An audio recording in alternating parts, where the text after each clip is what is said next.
A'udhu billahi minash shaitanir rajim. Bismillahir Rahmanir Rahim. I welcome you all in our today's online session. Hope you all are fine and having good health. We start the session with the verse of Holy Quran. These are the verses of Surah Nur, and Surah Nur, in Surah Nur, Allah said,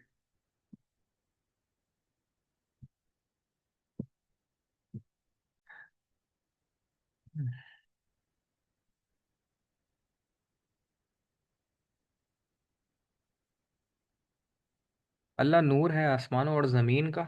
इसके नूर की मिसाल ऐसी है जैसे एक ताक में कि इसमें चिराग है और वो चिराग एक फानूस में है। वो फानूस गोया एक सितारा मोती सा चमकता रोशन है बरकत वाले पेड़ जैतून से,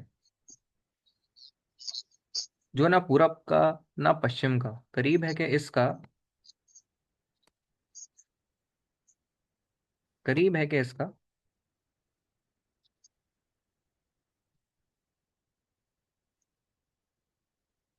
तेल भड़क उठे अगरचे इसे आग न छुए।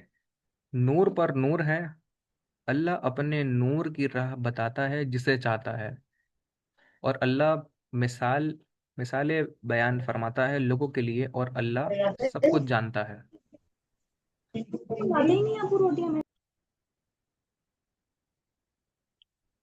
Further, we continue the session.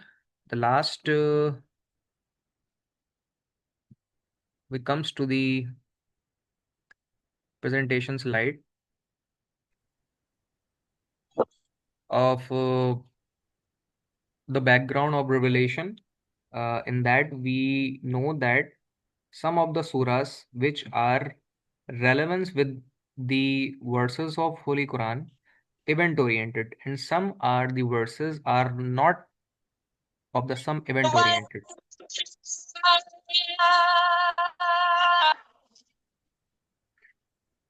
So further we continue the session.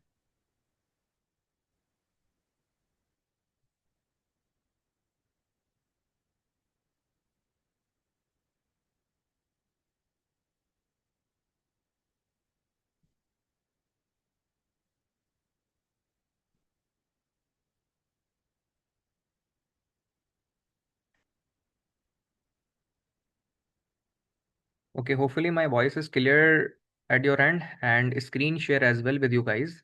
So last we discussed about the event-oriented surahs and some of the not event-oriented surahs. And these are the terminologies which are related to the शान नुज़ूल. तो हर एक आयत जो कि हमारे सामने होती है,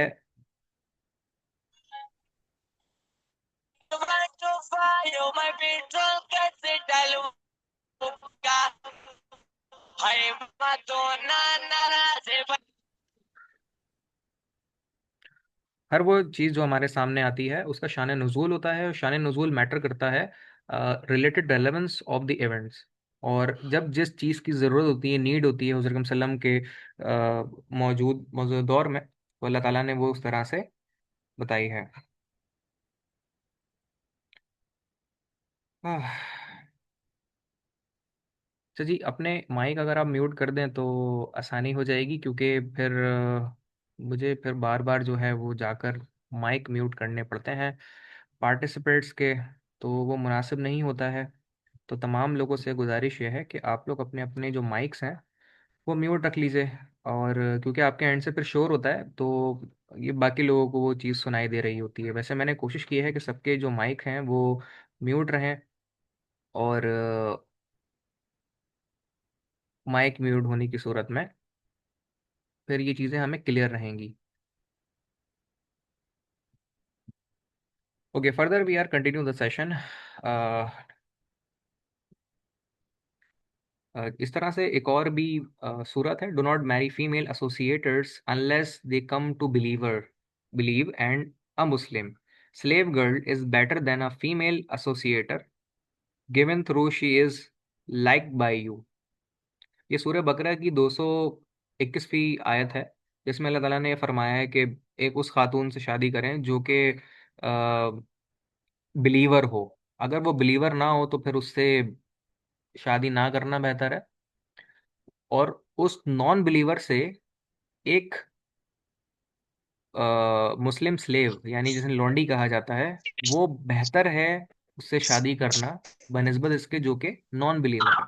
एक तो मुस्लिम खातून है जो कि ईमान याफ्ता है, उससे तो बेहतर है शादी करना, लेकिन जो कि एक गैर ईमान याफ्ता है, वो उससे शादी करना बेहतर नहीं है बनिस्बत आप एक अ, गुलाम मुस्लिम लॉन्डी से शादी कर लें। अब ये लॉन्डी का जो तस्वुर है वो इस्लाम में नहीं रहा है, लेकिन इसकी बाकायदा लॉजिकल रीजंस हैं कि वो क्यों रखना इस्लाम में उस वक्त जायज़ था और उसकी नीड क्या है। वो माशरा उस तरह गुलामों का बना हुआ था, तो उस वक्त अहकामात इस तरह के आए थे ताकि इस एक तबके को भी फुलफिल किया जा सके। फिर उस सहाबा के दौर में ही ये गुलामों का तस्वुर वैनिश कर दिया गया था कि जब हजरत उमर का भी इसके अंदर कॉल है कि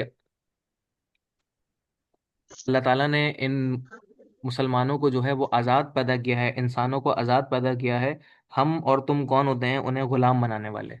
तो ये एक बहुत मशहूर कौल है हजरत उमर का, जो कि बहुत सारे किताबों के अंदर भी अंग्रेज़ों ने कोट किए हैं। Importance to know the cause of revelation के अहमियत क्या है इस कुरान के रिवलेशन की। We can not understood some verses without the help of सबाब नुज़ूल विच वी नो हदीस। अच्छा, शान नज़ूल के बगैर हम बहुत सारे वर्सेस को नहीं समझ सकते। जैसे एक ये सूरत भी है, Indeed Safa and Marwa are the among the marks of Allah. Safa और मरवा बेशक अल्लाह ताला की निशानियां हैं। So one ever comes to the house of hajj, जो कोई भी अल्लाह ताला के घर का हज करे और उम्रा करे, there is a no need of sin of him, तो उसके ऊपर कोई भी गुनाह नहीं होगा, यानी उस शख्स से गुनाह माफ़ हो जाते हैं। राउंड बिटवीन देम, जो कि राउंड बिटवीन देम से मुराद वो जो उसके चक्कर लगाए जाते हैं, तवाफ किया जाता है।